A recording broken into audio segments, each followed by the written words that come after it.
Alex Garland breaks down how The Last of Us has successfully picked up from 28 Days Later and built upon it to tell a new emotional tale for audiences. The HBO series brought Naughty Dog's hit video game franchise to the big screen, exploring two survivors' trek across a devastated America after a horrific viral outbreak to find a cure. Penned by Garland and released in 2002, 28 Days Later follows Cillian Murphy's Jim navigating the ruins of a devastated London following an outbreak of the 28 Days Later franchise's virus that renders its victims as rage-filled monsters.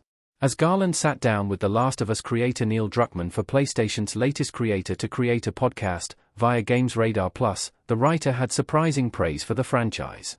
In Garland's eyes, The Last of Us writing surpasses 28 Days Later, as while he did not intend to minimize the movie's impact, the video game and its subsequent TV adaptation offered a richer, more sophisticated telling of its core themes. Check out Garland's explanation below. What Garland's response means for The Last of Us. The two productions have differing views on humanity's perseverance. The Last of Us and 28 Days Later do share several core elements of their respective narratives. Not only is each tale set in the wake of a viral outbreak that turns humanity into physical monsters, but it questions what humanity is in the wake of the end times. For 28 Days Later, Major Henry West, Christopher Eccleston, and the soldiers under his command represent the collapse of civilization and downgrade of humanity into a violent, ruthless culture, while the Seraphites, Raiders, Fedra, and David's, Scott Shepherd, group represent this in The Last of Us. 28 Days Later handles the complexity of its protagonist differently.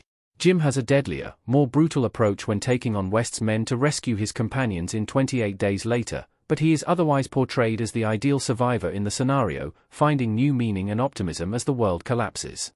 Meanwhile, Joel, Pedro Pascal, is pragmatic and broken, beginning as someone doing anything he could to survive and staying that way, even potentially condemning humanity in The Last of Us season finale to save Ellie, Bella Ramsey. As such, The Last of Us is a more morally grey tale. Our thoughts on The Last of Us versus 28 Days Later. Each tale is essential viewing. Cillian Murphy's Jim smiles and looks up in 28 Days Later ending. While Garland may praise The Last of Us story as outshining 28 Days Later, each work holds a pivotal place in pop culture.